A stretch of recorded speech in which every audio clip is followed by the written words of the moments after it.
All right, so today we're going to talk about the last 10 years of Goodreads Choice Award winners for young adult fantasy and science fiction. And this is a project a bunch of creators have been doing together the past couple months, and there will be a playlist down below for all the other categories, historical fiction, mystery, science fiction, fantasy. You'll see all of those in the playlist. And I chose young adult fantasy and science fiction for a couple reasons. One, I actually have read a lot of the popular stuff. I don't think I've read a lot in young adult and science fiction. I wouldn't say that that's like the age group that I have read the most of, but the really popular stuff, yeah, I grew up reading that. That was what was on the shelves at my Books A Million, which sadly when I went to Books A Million like a couple years ago did not look that different. They were not updating their shelves. But there was a time period in the middle of these years where I kind of dropped off and I wasn't as in the know. But then by happenstance in 2018, I read a whole bunch of Sarah J. Maas. So by accident, I actually had read a lot of books in this category. So I didn't have to reread them and I had my thoughts on those winners. And then the ones I hadn't read, we're going to fill in knowledge gap holes I was curious about anyways. And in particular, that was Cassandra, Clare, and Holly Black. Because both of them had a lot of winners on this list, and reading them would require me to read a lot of things in series, because as we'll talk about by the end of this video, sequels reign supreme on the Goodreads Choice Awards for this category. I think other categories, sequels have a harder time of it unless you're a mega popular author, but if you have a strong fandom, your sequels are going to do really well in the young adult section category. So what I envisioned for this video, because a lot of people have been doing vlogs or looking at their rankings and things like that, for me, it's less fun to rank them to each other because, I don't know, it just didn't seem fun to me. I thought it'd be interesting to go through each year, discuss what I thought about that winner and other books from those years and how I thought it compared, see different trends that are happening through the years, because I saw a couple trends that were really interesting, and then in general just discuss what I learned about reading. Literally, I think I've read, if I do the math in my head real quick, 5 plus 11 Cassandra Clare books in 2 months, and then I read the 3 Holly Black books. There were a couple other books mixed in there, but I was really curious about giving Cassandra Clare a second chance for me because I had read her Mortal Instruments trilogy back when it was a trilogy. Was not a fan for the obvious reasons that most people are not a fan. But was curious about how I would get on with this mega popular young adult author. So that's what we're going to unpack in this video. Maybe I'll have timestamps if they make sense, and let me set up my computer to share the screen with you. All right, so we're going to start in 2013.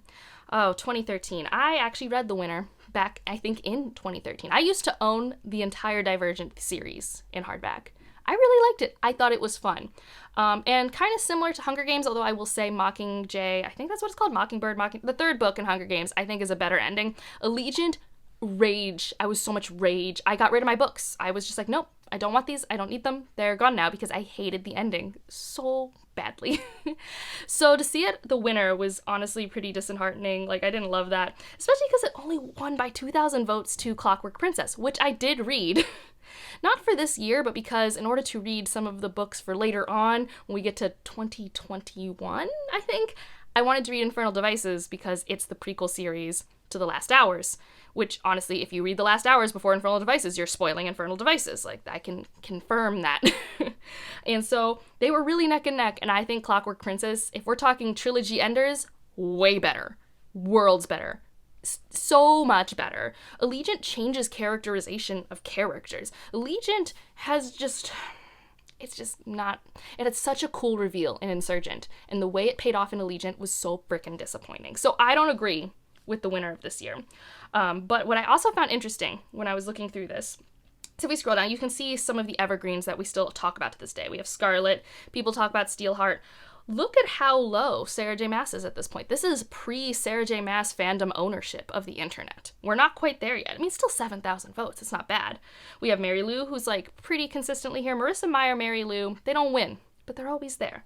And then we have way at the bottom, Siege and Storm, Leigh Bardugo, with only 966 votes. I believe that is the second book in the Grishaverse, maybe. I didn't end up reading Leigh Bardugo, although she does have a winning book later on. And the reason for that is I really like Shadow and Bone, the TV show. And I've been going into that knowing nothing and just enjoying it because I have learned about certain characterization changes from the show to the book. So I know there's some things I wouldn't like in the books. And I just think that that's the avenue I enjoy this type of drama fantasy best, is TV if I have that option. So for me, I didn't want to spoil my TV experience for this video. But because I knew Leigh Bardugo was a winner at one point, it's been interesting going through each year and seeing where it kind of started. Like, this is before the Leigh Bardugo fandom is coming into play. Also, Rhythmatist is a middle grade book. But the Goodreads, we're not going to point out every time Goodreads is wrong, because they're wrong a lot.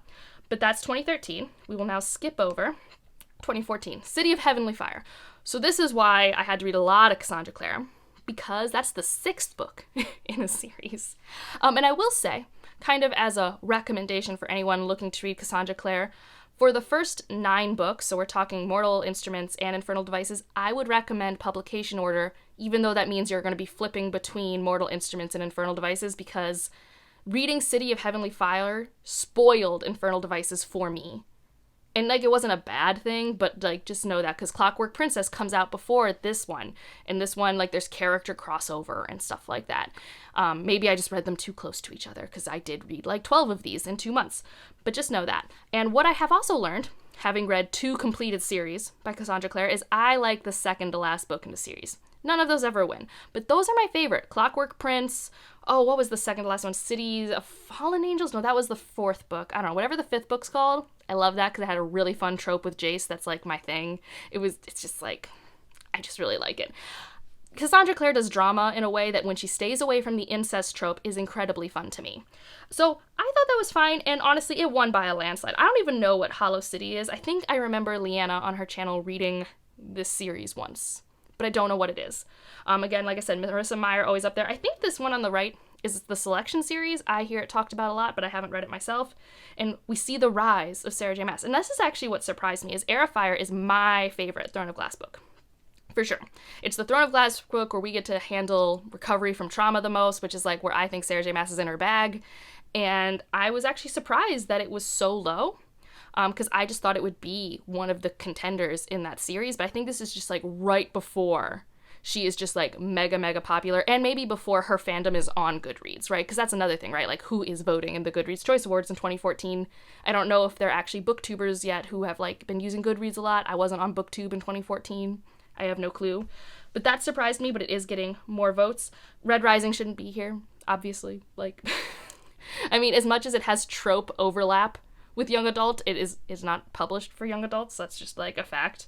And then we have The Kiss of Deception and Ruin and Rising, which I would say are young adult evergreens that people still talk about all the time that are really low down on this list.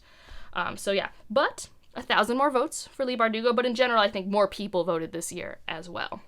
So now switching in to 2015, here is where Sarah J. Maas begins her dominance that will not end until she is put into the adult category. I'm fairly certain I'm accurate in that the next couple years are just Sarah J. Maas. Which is why I was like, when I said I would do this, I was like, okay, I don't have too many books I have to read, like, bare minimum. Like, I could have read the 6th book in a series just for funsies. I didn't do that. I read all of them. But it was kind of interesting to me how it's like, oh, I've already read most of these because they're all just like Sarah J. Maas, and I've read all of Sarah J. Maas. I had to look up the synopses for Queen of Shadows just to remember where it was in that 7-book saga, and, like, I get it, it probably didn't have a lot of competition this year. Like, Rainbow Rowell, I know that's a popular book, but not nearly as popular as Sarah J. Maas. Winter, again, another Marissa Meyer. Uprooted shouldn't be here, right? Like, that's an adult book that has a lot of young adult trends and tropes, but it's written for adults, not young adults. You know, that whole thing. And Sanderson series are always present, but they never win. So I guess there's not, like, a lot of competition. But Queen of Shadows, to me, is, like, the most forgettable middle book of that series. Like, I looked at the synopsis, I'm like, yeah, I guess I remember all of these things kind of happening, but I don't remember, like, a beginning, middle, end sort of scenario. And then, like, Selena was doing Selena things, and sometimes Selena just does things, I'm like, I roll my eyes at her a lot. It's like a trope that Sarah J. Maas uses a lot is within the character of Selena, and she's just, like, she's a character with plans, but she never tells anyone her plans. And it's fun the first, like, 4 times. And then by Queen of Shadows, maybe I'm a little tired of it. Maybe a smidge. So that's all I really have for this one. We have Tahir showing up. Leigh Bardugo really starting to come up. Six of Crows, probably her most popular book. Like, I'm not positive. Like, I don't even know how to measure that. But Six of Crows, people love that book. I'm probably never going to read it. But people really love that. And I don't think there's anything else here. I mean, Illuminae, shocked it's so low because it's another book people are still always talking about. And now we will move on into 2016, Quartermist and Fury. I mean, I love this book. I give it 5 stars unapologetically. It's a complete escapist read to me. Do I think I would have liked it as much as a teenager as I do reading it as an adult, because I read it for the first time as like a 25-year-old? I have no clue. But in terms of, it was originally marketed towards young adults, yep. And it won by a landslide. I mean, Empire of Storms, which is another really solid entry in Throne of Glass, couldn't even compete. Like 20,000 votes different.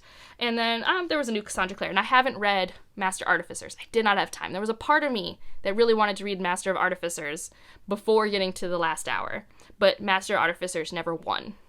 So I didn't have to do that, but I actually am probably going to read that later on, because I have learned in this project, as we'll talk about at the end, Cassandra Clare hits a very specific brand of drama that when I need it, it's a pretty fun time. And look, Leigh Bardugo is now in 4th place, where she kind of hangs out for a long time. She gets these like 28 to 30,000 votes for a pretty long time with the end of the duology for Six Crows.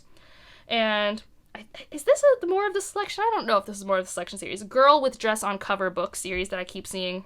Really Hate Calamity by Brandon Sanderson. That was another trilogy ender that is just not for me. Ugh, I didn't like that.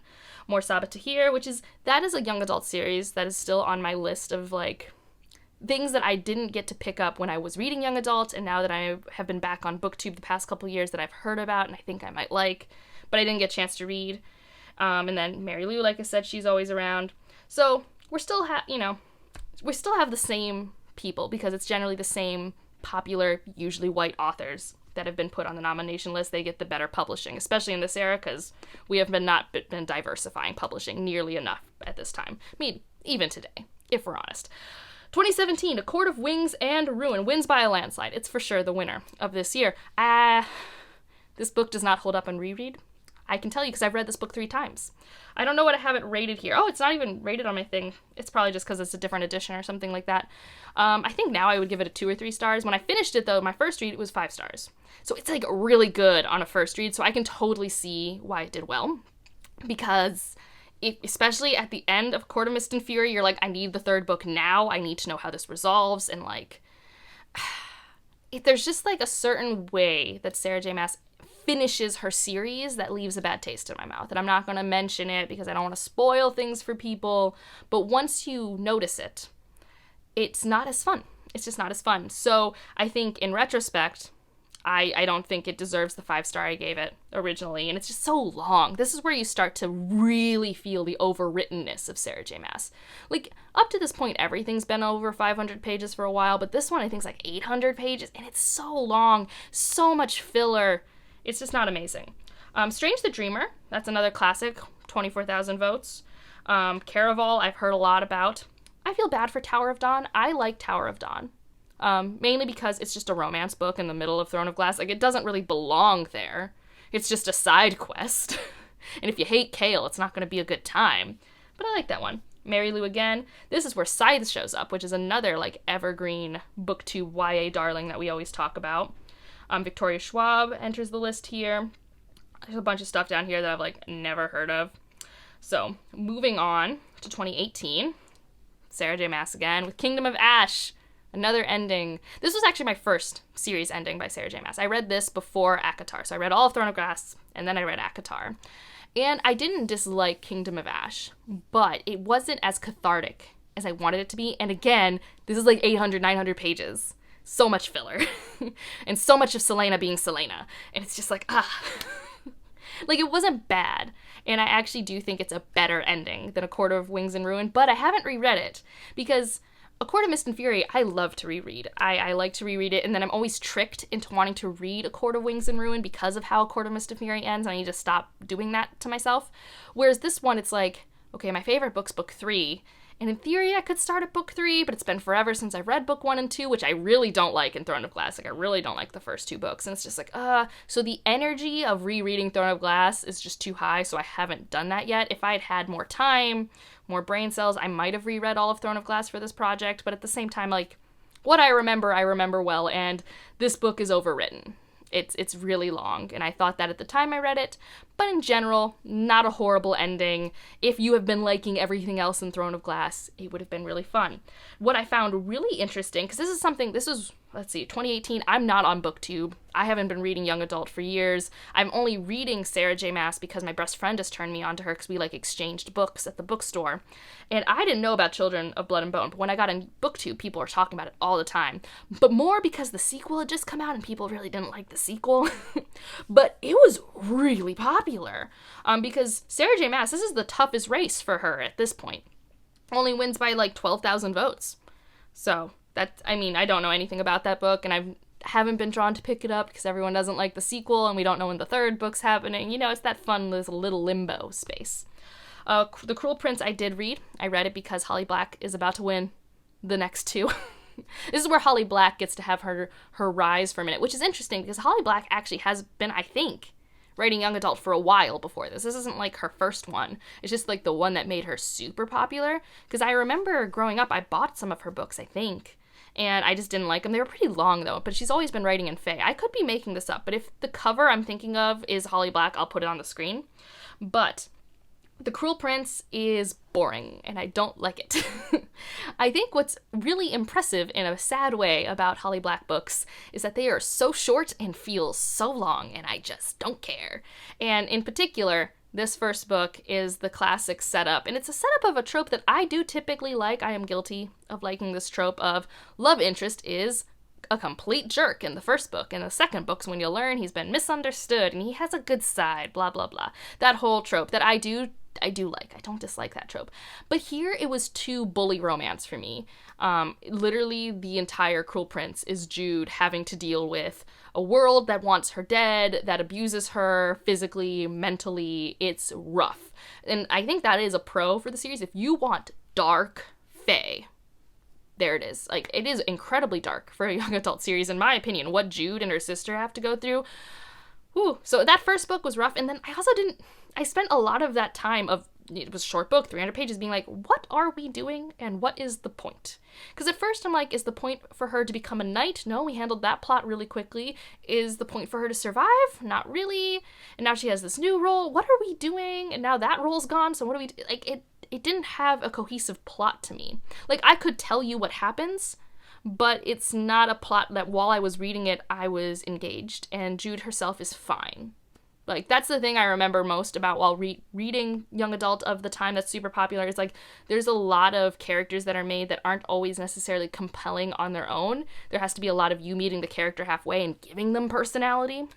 And to me, Jude just didn't have a lot of personality given by the author. Probably because it's so freaking short. There's really not a lot of time spent on character work. Anyways, Thunderhead, Obsidio C. Now Illumine's, gotten some legs, and we have a Scipio coming here. Oh, is this Restore Me is probably released the Shatter Me series. I forget if Shatter Me was on here.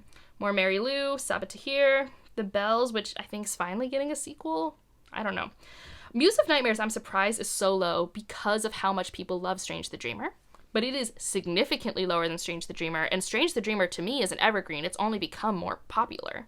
So that was an interesting thing to see when I was looking through this list. And then we have Susan Dennard, who I don't think at this point has been on the list, even though I kind of lump her into the type of young adult fantasy that is adjacent to Throne of Glass. So that is that year. I'm moving to 2019, The Wicked King, which is marginally more interesting than The Cruel Prince. Marginally.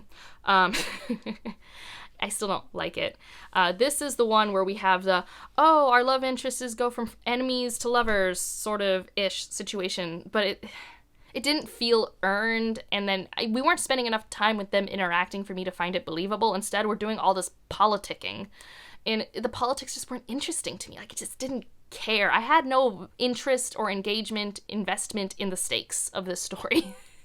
So again, it was a 300-page book that felt like it took forever. And I learned how to listen to books at 3 times speed doing this project. It's an acquired skill, and I can do it. And I could tell you everything about it. I have retained everything. But it's even at 3 times speed, I felt like this would never end. It was something. Other things that year, another Rainbow Rowell book. We have Queen of Air and Darkness. Leigh Bardugo, again, with that 25,000, with King of Scars, which is, the 6th book in the Grishaverse, because I think it makes more sense to the first 3. but I feel like you still have to read it after the Six of Crows duology. I'm confused about the Grishaverse, but since I've never looked into reading it myself, I'm fine. We have the Toll, and this is where you can tell I first started being near BookTube, because I started, like, I think in 2020, learning about all the 2019 releases and started reading them. So I've read A Curse So Dark and Lonely, I've read The Toll, I read Supernova, I read Sorcery of Thorns, you know, I've been reading a lot of those. Hey, Blood Wish, so Susan Dennard again. I read We Hunt the Flame, which is really good, really underrated. We Hunt the Flame it's pretty good. If you have similar things in YA to me that you like, it's pretty good. I just enjoy it. So, you know, nothing super interesting. We're starting to get a tiny bit more diversity, but again, it's still this, like, we still got a Marissa Meyer book in here, right? Like, it's still the same old that we've been seeing through the years. And now to 2020, Queen of Nothing by Holly Black. Another book that I read. This is my favorite. And I was shocked because in general, when this book came out, all the people who were fans of Wicked King, which is the most popular of the three, from what I can tell, were disappointed by Prince of Nothing. Probably because this is the shortest one, I think. But to me, it was actually a really fun dark fairy tale. It became a dark fairy tale, and it was really fast-paced. Like, from the get-go, I understood the stakes and what we were doing and why we were doing it. And it kept going at such a great clip, the clip that I was hoping the rest of the series would go. So for me, because we finally changed up the pacing, this one was actually pretty good. But I think for a lot of other people who were fans of what they were given before, it wasn't as political. You don't get to sit in any moments. But I would argue you never got to sit in moments in any other part of the series. Like, this entire series is only like 900 pages long. So that was a pleasant surprise because I really, really didn't like the first two in that series. That was a series I would have DNF'd, like, within the first 30% of Cruel Prince if I wasn't doing this project. But I've read it now. I have now Holly Black opinions, which is that not for me. I'm not reading more Holly Black. That's not happening. Happy for all of you who have that new book that just came out in January. Yeah, I'm good. Definitely. I'm good. But what I did read, because of the next year, I did read Chain of Gold. Oh, Chain of Gold is so freaking good. This whole project is worth it because it got me to the last hours. I mean, I enjoyed rereading Mortal Instruments because once you know it's a fake incest trope, it's a lot better. And also, books 4 through 6 in Mortal Instruments are really fun. And then Infernal Devices was also a great time. I really loved the dynamics between Jem and Will in that one.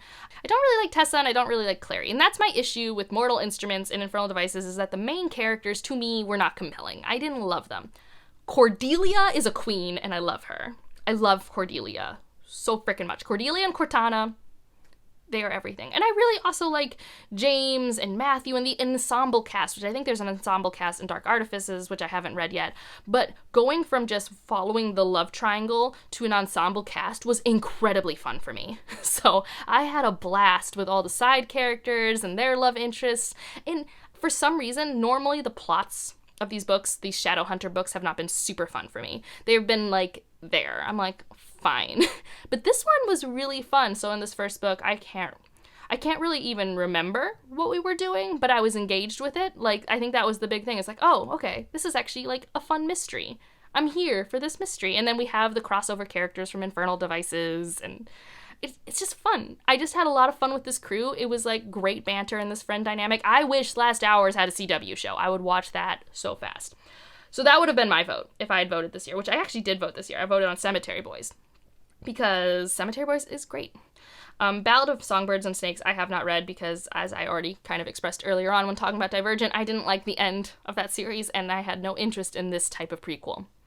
That just is what it is.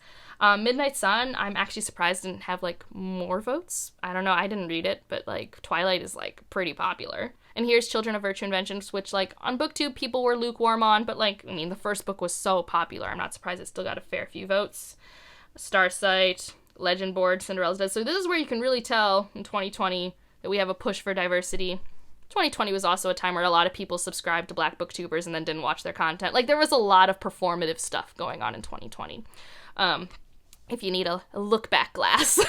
But I'm happy that a lot of these books get more notice because they were put on this list, because that's how these lists kind of work, right? It's like you just get more eyes on you when you are put on a list. Songs Erased and Ruined.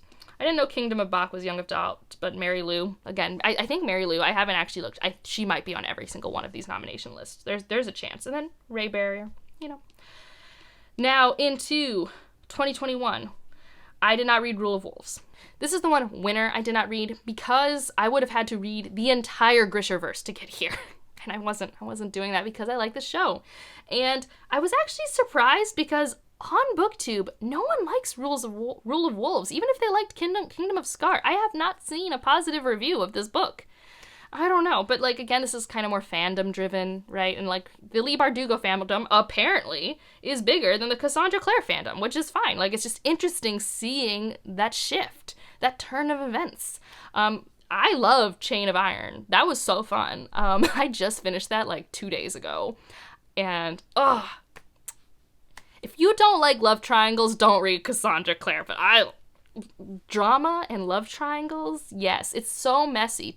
It hurts. It's frustrating. Like, the ending of Chain of Iron is so frustrating in the best way. It's peak drama, peak soap opera.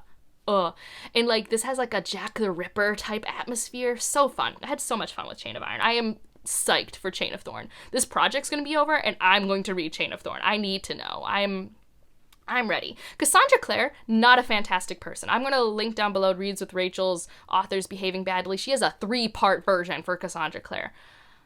But the books are fun. The books are dramatic. I think you need to be that type of dramatic, messy person to write these types of stories. I don't know. But I haven't been this engaged in soap opera in book form in a very long time. Lore, Disney pushed that book hard. It pushed that book hard. I don't know if it's actually good, but Disney pushed it. Another Rainbow Rowell, Iron Widow did well. I liked the Gilded Ones. I didn't vote for that one this year because I had, more Sabatier, We Free the Stars, because I really like We Free the Stars. It's so good. And then, I want to read The Ones We Are Meant to Find. I own that one. So again, we're maintaining diversity. I'm not surprised if As So Bold and Deadly didn't do well. I feel like that series really peaked with the first book. And now into the last year. 2022.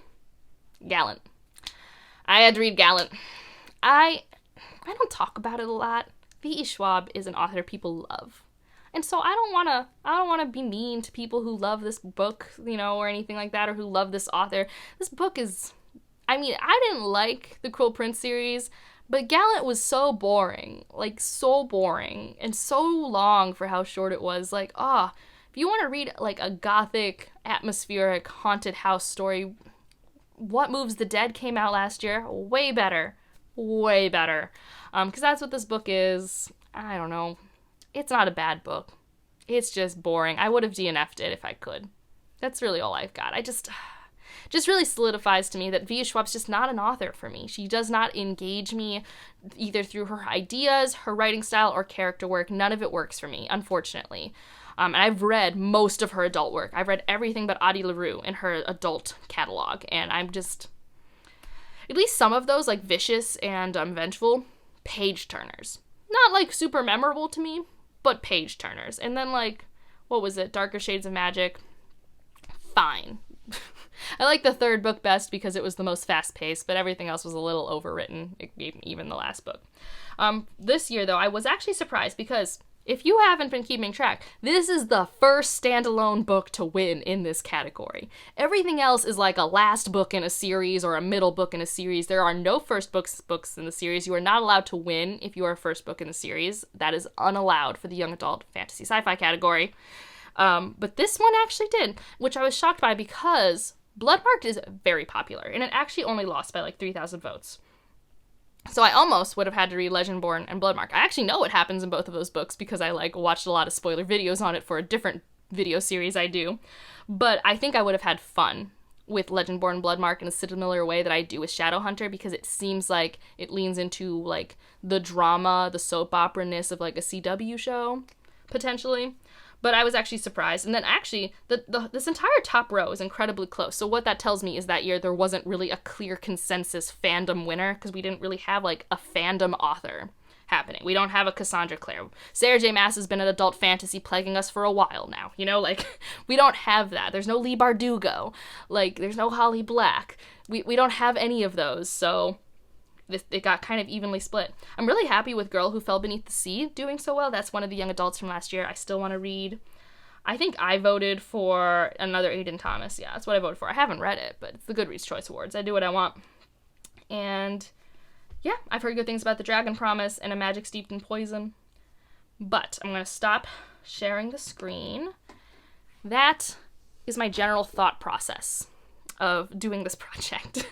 Going through everything. I found out that Cassandra Clare is one of those authors that has gotten better for me as she's published more books. It's the opposite for Sarah J. Maas. I actively like her less with each book that comes out, whereas the newest release by Cassandra Clare is one of my favorite things she has written in her catalog. Holly Black is not for me. That's a thing that I have learned. We're not going to keep going down that road. I am right that V.E. Schwab continues to not be for me. Not going to keep doing that. And we've already kind of discussed the trends. If you're a sequel, you have a good shot in the Goodreads Choice Awards for Young Adult if you are by a mega famous fandom author. Otherwise, you probably don't have a prayer because it's a popularity contest. We all knew that. So I think for me, this project was way more successful than it was for other people. I purposely also chose this because I knew my mental health was trashed in the winter, and sometimes you just need some good, fast, quick, dramatic content to help you escape. And that's what works for me. And it definitely worked in this case. And I did a lot of jigsaw puzzles. While I did this. Jigsaw puzzles, I finished a sweater, I started a baby blanket. I've done a lot of things while listening to these audiobooks because I think I read all of these. Except for, I finished physically reading the ones that I liked best in Shadowhunter because I really liked sitting in those like angsty, tensiony moments. But let me know what you think of any of these books. You need to check out the rest of the playlist down below because some people suffer to give you some high-tier quality content, and you need to check it out. I am personally really excited to see a lot of these videos. If you want to leave an emoji, I don't know. Leave something fantastical. A fantastical emoji if you just want to let me know you're here. And otherwise, like if you liked it, subscribe if you want to, and I'll see you in the next one. Bye.